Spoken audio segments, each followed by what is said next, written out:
Guess what? To do this video all over again. Third try.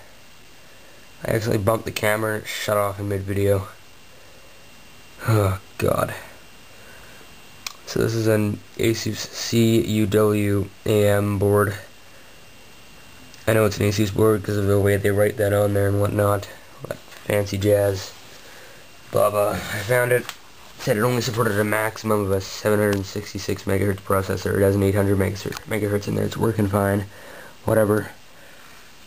It has 2 RAM slots, amplified audio, a reset switch, reset switch header, keyboard lock, and internal PC speaker header.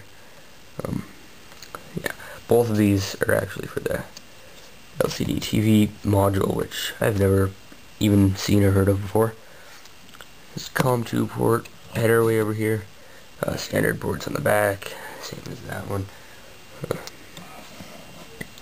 has 2 fan headers, one here, and one for the CPU fan. Has a floppy, 2 IDE, Intel i8-10 chipset. BIOS is soldered to the board. It's a Super I/O controller. SMSC 1994, copyright American Megatrends. There's the amplifier chip right there. Yeah, 3 PCI, no AGP. If this had an AGP slot, that'd be really nice. That'd be a great board. I'd actually use it. I mean, that doesn't mean I won't use it. It's like, yeah. So this is a jumper-free board. No jumpers on the whole thing. Yeah. It has an 800 megahertz Celeron, even though the board only officially supports a 766 megahertz processor. It seems to do fine with an 800 megahertz CPU in there. So I don't know what that's about, but anyway. It works and all. Only 100 megahertz front side bus. So, yeah. This board, the one from that Acer Veriton 7100, kind of like a cheap piece of crap version of the 5100. Right now this is the burnt chip board. I cleaned up the chip really nice. Socket's still screwed. I don't know what I mean, but whatever. It still works. Now, the features this has: 3 PCI, 1 AGP universal. So it's AGP 1.0, AGP 1.0, AGP 2X, maybe AGP 4X. Maybe. I don't know.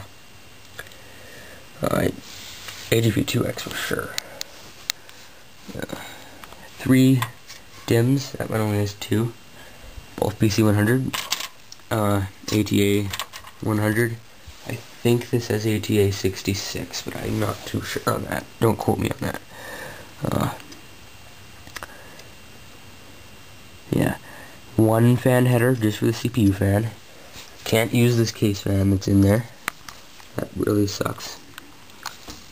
I get it, it's a fan. It's, yeah, never mind. Yeah. It has the COM2 port over here, but I blanked off the port where the serial port was, because the cable on the back of the serial port wouldn't reach from here to the other end. And this board was originally designed so that, because Acer designed it, because their cases were actually towers, by the way, but they had a serial port cut out here so the cable would actually reach to right here, and they wouldn't have any problems with that. But since this was over there, it's put a blanking plate, which is just one of those black things. Here's another one of those plastic ones. This one's got more of a little broken pin, but I don't care. This one works. It's actually a little loose. I find these black plastic things only fit on really old computers, like AT class machines. Anything newer, it's either loose or it's too tight and it won't fit. So yeah, I don't have a back plate. You can see I can just stick my hand right through there, but it is a standard motherboard layout. Pretty near identical to this one, except this one does not have networking. This one does, although it is very slow. It's like 10 megabits per second. And it's like some sort of pulse, cheapo Ethernet. This one's got an Intel i8-15 chipset. supporting more processors, like a 1000 megahertz right here, which is pretty much a gigahertz really, but it evens out to 990 some megahertz when it's running. This one has jumpers. It does not have reset, does not have PC speaker hookup. Actually, the PC speaker in the front is actually disconnected because it was just in the IBM case. It does not have a keyboard lock, but I don't really use that, but it's just a feature that's nice to have anyway. It does not have reset, but it does have power button and hard drive, turbo, and power LEDs, although I can't hook those up because it's an IBM case. I can only hook up the power LED to the 2 pins here because it's just a 2-pin header, so I can just find out which ones on the huge IBM thing is and then just put those 2 on it. So yeah,